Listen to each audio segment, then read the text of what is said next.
नमस्कार, आदाब, सत श्री अकाल दोस्तों, आप सब लोग को स्वागत है करंट अफेयर्स एक्सप्रेस चैनल पे। तो गाइस देखिए, इंडिया और कनाडा के बीच जो मामला चालू हुआ था कि कनाडा ने इंडिया को ब्लेम किया था विदाउट एनी प्रूफ कि हम लोग का जो कैनेडियन है उसका नाम है निज्जर। तो जो पहले मतलब इंडो कैनेडियन एक्चुअली, तो उसको कैनेडियन सिटीजनशिप मिल गया था। तो उनका हत्या हो गया, किसी ने आके गोली मार दिया। जिसने गोली मारा उसको पकड़ा भी नहीं था, पर डायरेक्टली इंडिया के ऊपर ब्लेम डाल दिया कि आपके रॉ एजेंट उसमें इन्वॉल्व था।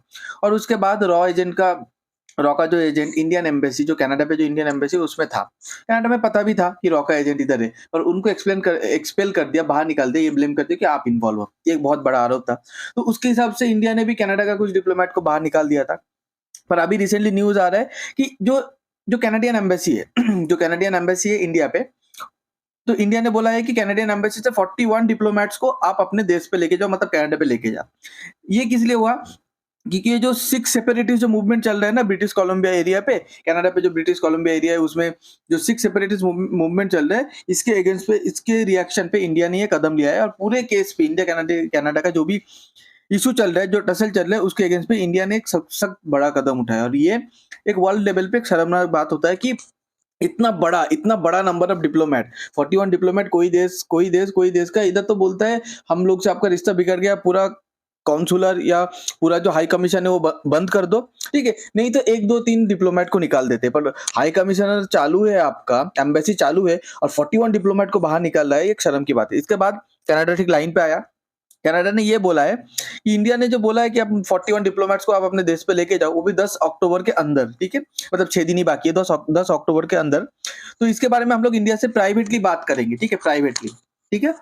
अब एक बात बोलो, आप किसी पर्सन को ब्लेम किए कि तूने ये किया, वो पर्सन जब रिएक्ट करता है तो आप मीडिया पे नहीं, आप बोलते हो मैं उससे प्राइवेटली बात करूंगी। इसका मतलब कि आपको पता है कि आपने जो ब्लेम किया वो गलत है, आप कहीं ना कहीं गलत हो, ठीक है, आपको झुकना पड़ेगा। पर वो आप सबके सामने नहीं झुकना चाहते, प्राइवेटली जाके उससे बात करना चाहते हो। इधर आप लोग को मैं पूरा सिचुएशन बताता हूँ। कनाडा का 62 डिप्लोमेट है, ठीक है, इंडिया में जो कनाडा का एम्बेसी उधर टोटल 62 डिप्लोमेट है। इंडिया ने बोला है 41 डिप्लोमेट को आप अपने 10 घर पे लेके जाओ 10 अक्टूबर के अंदर। इसका मतलब कनाडा का कितना डिप्लोमेट इंडिया पे रह जाएगा? 41 चले जाएगा तो 21 डिप्लोमेट रह जाएगा। अब इंडिया का जो एम्बेसी है, इंडिया का एम्बेसी जो कनाडा पे है, तो उधर इंडिया का सिर्फ 21 डिप्लोमेट्स है, ठीक है। तो इंडिया बोला जब उधर 21 है तो इधर आप लोग का क्यों ज्यादा रहे? पहले इंडिया ने परमिशन दिया था, इंडिया ने बोला था आपका 62 रहे और 100 रहे, कुछ भी रहे, हम लोग उसमें कुछ इंटरफेयर नहीं करेंगे, आपका जो भी इंडिया पे काम है अपने डिप्लोमेट के थ्रू लीगल काम आप करते रहिए। पर अभी बोल रहे हैं हम लोग का जब 21 है आप भी 21 रखो, एक्स्ट्रा जो 41 है उसको निकालो। हम लोग का मतलब देश थोड़ी कोई होटल है कि आप जितना भी डिप्लोमेट्स लाओगे और रख देंगे, हम लोग कुछ नहीं बोलेंगे, ठीक है। पहले रिश्ता अच्छा से नहीं बोला, पर अभी रूल के हिसाब चलो मेरा 21 है तो आपका भी 21, ओके। उसके बाद देखिए कनाडा ने क्या बोला है, ये जो अगर आप लोग 10 अक्टूबर के बाद 10 अक्टूबर के पहले अगर नहीं निकालोगे अपने डिप्लोमेट्स को, अपने देश वापस नहीं लेके जाओगे, तो डिप्लोमेटिक इम्यूनिटी हम लोग खत्म कर देंगे।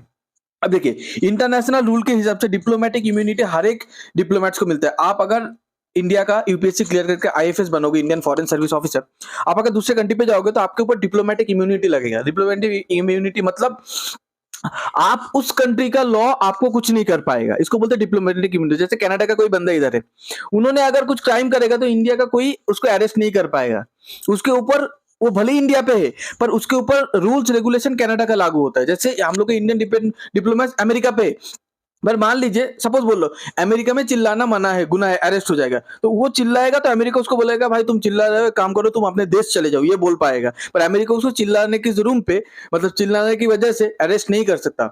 अमेरिका अमेरिकन को अरेस्ट कर सकते हैं पर उनको अरेस्ट नहीं कर सकता। इसको बोलते हैं डिप्लोमेटिक इम्यूनिटी। तो बोला डिप्लोमेटिक इम्यूनिटी जो है खत्म कर देंगे हम लोग 10 अक्टूबर के बाद से। उसके बाद उन लोग को हम लोग अरेस्ट भी कर सकते हैं किसी, मतलब उसके, ऐसे ही इंडिया ने बताया कि आप लोग का जो डिप्लोमेट्स है वो इंटरनल मैटर पे दखल अंदाजी कर रहे हैं, उसको लेके जाओ। अब वो उस इंडिया का इंटरनल मैटर पे आप जब दखल दोगे आपको अरेस्ट कर लेंगे इंडियन गवर्नमेंट।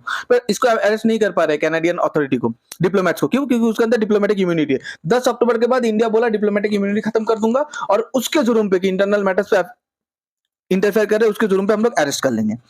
अब कनाडा ने क्या बोला? कनाडा बोला हम लोग प्राइवेटली बात करेंगे ये डिप्लोमेट्स के बारे में, और उसके साथ साथ हम लोग के बीच जो स्पैट चल रहा है, जो मतभेद चल रहा है, ठीक है, उसको भी खत्म करने के लिए हम लोग प्राइवेटली बात करेंगे।